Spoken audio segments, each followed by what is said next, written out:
Guys, welcome back to Single Issue Summaries. We're going to be going through Absolute Batman number 2.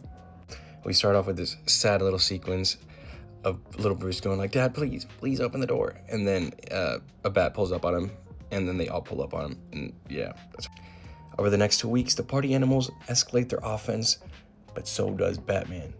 You know, he's in everywhere, but he's always at where the biggest attacks are, and that is what matters.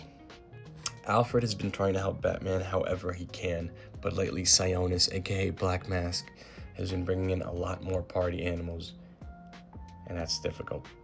When Alfred was in Special Forces, his commander always said a great leader knows when to advance and when to retreat and regroup, and every time he thinks Batman's gonna do that, he just goes crazier. He always has a plan, and he always uses everything.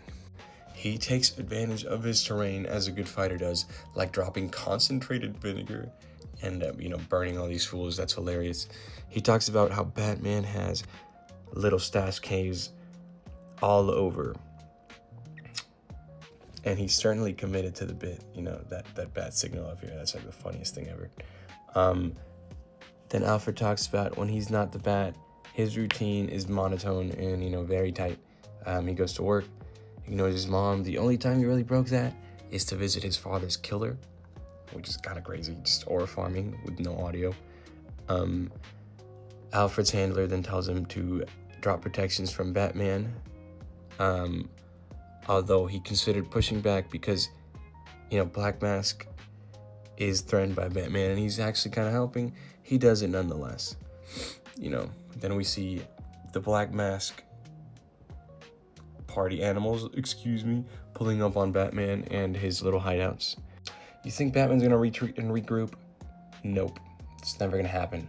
And then it hits Alfred. Maybe that's what he is. All he is one long advance forward. Batman AF. That's kind of fire. I love that.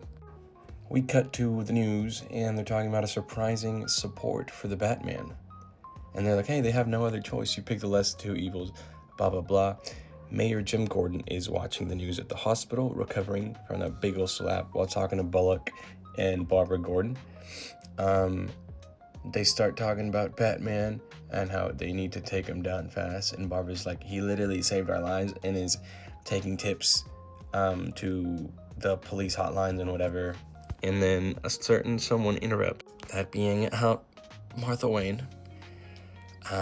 They get called back to work because the party animals are tearing up the Port Authority. So Martha stays here with Mr. Jim Gordon. They're like, wow, what is this world we're leaving for our children? Martha's like, I guess I'll have to be crazier than we are. He's like, you almost sound like Thomas. She's like, oh, I really miss him. Blah, blah, blah. And then he's like, this mayor re-election sounds like a pipe dream. And she's like, hey, pipe dreams are good. And then he's like, hey, I still think about it every day. The day when I found him, I didn't even see Bruce until he screamed. And then we get this sad little panel right here, which is hard to look at. Then Jim's like, how is he? And she's like, for that day, he was my little boy. He told me everything. Now I barely know him at all.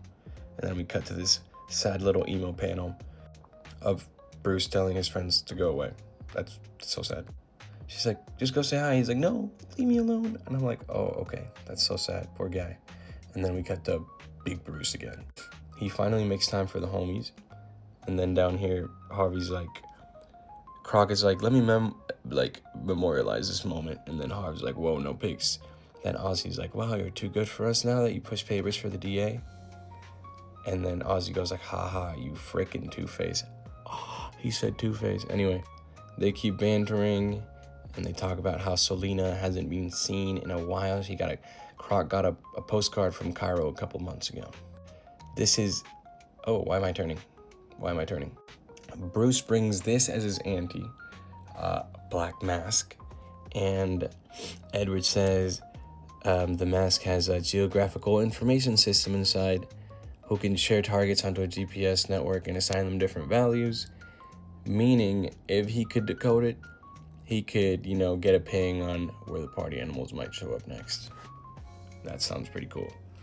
Then Bruce is like, is that good enough for you? And he's like, oh yeah, I can do this.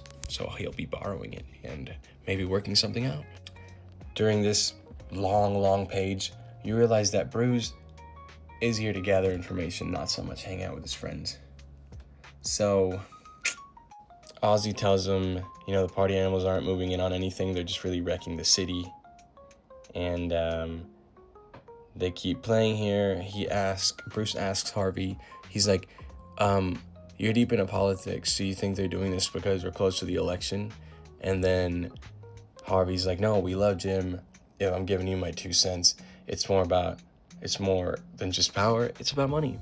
And they are moving money. And they throw a cool little, Joker foreshadowing down here. We keep this Bruce and Harvey conversation going as we cut through this. They keep talking about how Harvey doesn't know if it's related, but Mayor Hill did start taking in a lot of capital. He says he's riding on some high new purse, calls his golden chest. So Bruce sneaks in to Mayor Hill's office. What the heck, man? We see, Batman, easily sneaking in. He goes and checks Mayor Hill's laptop, and he finds an ARC folder. Arkham. Then we get jump scared by, well, hello there. Finally, Batman, we meet. I do like you. You're my kind of party animal. Let me make you a deal. I'll give you everything you've ever wanted.